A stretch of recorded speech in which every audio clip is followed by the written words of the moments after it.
বন্ধুর পথে বন্ধুর পাশে দাঁড়ায় প্রকৃত বন্ধুরাই। সাফল্য বা সংকটে তাদের সাহচর্য ছাড়া কঠিন এই পথ চলা। কিন্তু একসময় ব্যক্তিজীবনের টানাপোড়েন আর নানা ব্যস্ততায় হারিয়ে যায় এই প্রাণের বন্ধুরা। যোগাযোগ আর দেখা সাক্ষাৎ সীমাবদ্ধ হয়ে যায় ভার্চুয়াল জগতেই।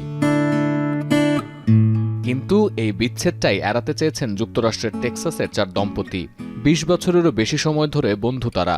টেক্সাসের অস্টিনে ল্যানো নদীর তীরে গড়ে তুলেছেন ছোট্ট এক বসতি, যাকে নতুন এক শহর বলেই দাবি করছে মার্কিন গণমাধ্যম। 2016 সালে ল্যানো এক্সিট স্ট্র্যাটেজি নামের এই পরিকল্পনা হাতে নেন তারা। গড়ে তোলেন 4টি ছোট কেবিন, যেখানে অবসরের পর বাকি জীবনটা কাটানোর পরিকল্পনা তাদের।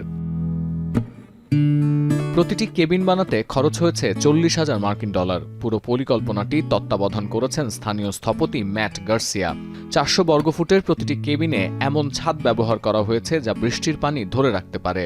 আর টেক্সাসের গরমকে প্রতিহত করতে ব্যবহার করা হয়েছে টেকসই প্লাইউড। কেবিনের বাইরের অংশে বসানো ইস্পাতের পাত প্রতিফলিত করতে পারে সূর্যের উত্তাপকেও।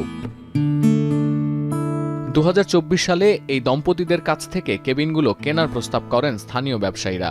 মার্কিন গণমাধ্যমের দাবি, $30 লাখ বিনিময়ে পুরো কম্পাউন্ডটি বিক্রি করে দেওয়ার পরিকল্পনা আছে তাদের। যদিও নিজেদের কেবিনে অবসর কাটানোর সিদ্ধান্ত থেকে এখনও সরতে পারেননি তারা।